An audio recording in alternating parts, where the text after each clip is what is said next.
Every day in Minnesota, about 8,000 people experience homelessness, and right now things are more complicated than ever. In the days following the death of George Floyd, this Midtown hotel opened to help people who are experiencing homelessness. Last week, it was cleared out, and then dozens set up camp in Powderhorn Park.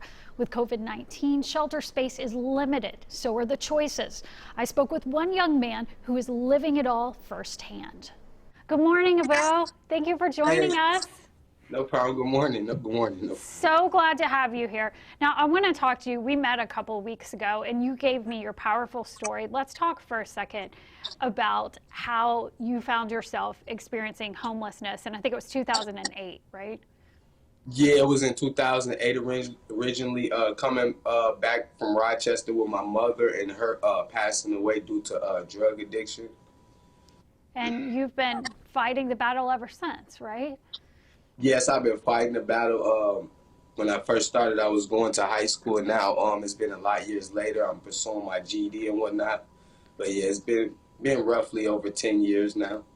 And we talked about this. You said that people sometimes hear the word or the phrase homeless, and there's something they don't understand. Explain what that is.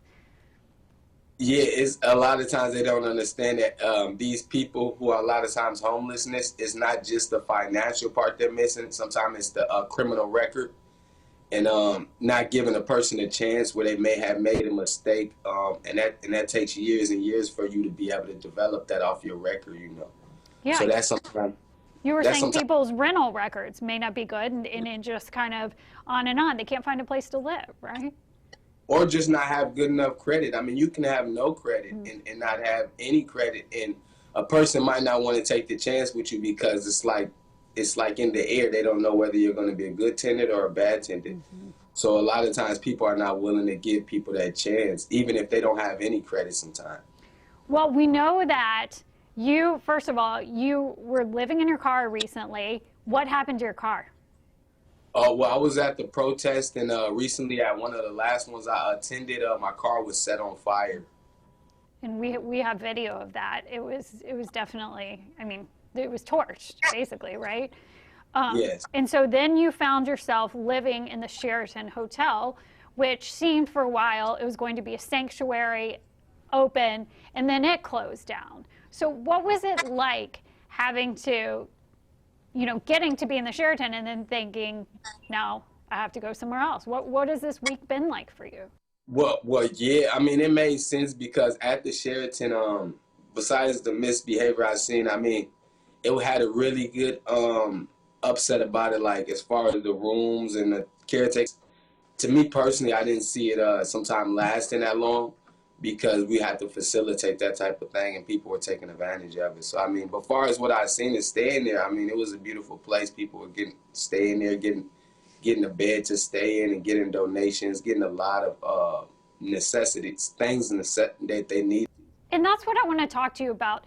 You said that having a stable place to stay is a big part of creating a stable life. Like for you, you have a dream of being a computer programmer. You're wanting to look for jobs. How big of a deal is it? We know you're staying in a hotel now for a couple nights till tomorrow morning.